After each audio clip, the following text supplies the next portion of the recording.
নমস্কার বন্ধুরা, আপনারা দেখছেন সরকারি সংবাদ ইউটিউব চ্যানেল।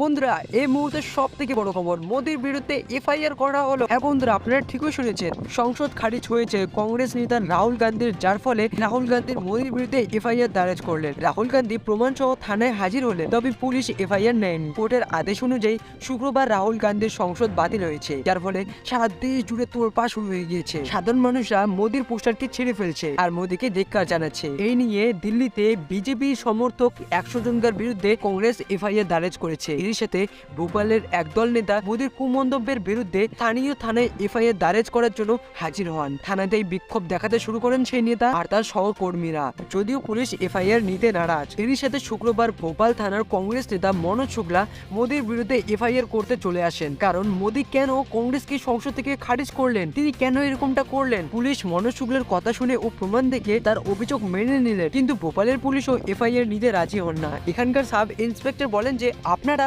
এফআইআর দায়ের করার জন্য এখানে আসবেন না। মনোজ রেগে গিয়ে বলেন যে আমরা কেন এফআইআর দায়ের করতে পারবো না। এই কথা শুনে পুলিশ আর কোনো উত্তর দেন না। তো বন্ধুরা, আপনাদের কি মনে হয়, মোদির বিরুদ্ধে কি কংগ্রেস এফআইআর দায়ের করতে পারবে? তা কিন্তু অবশ্যই আমাকে কমেন্ট বক্সে কমেন্ট করে জানিয়ে দেবেন।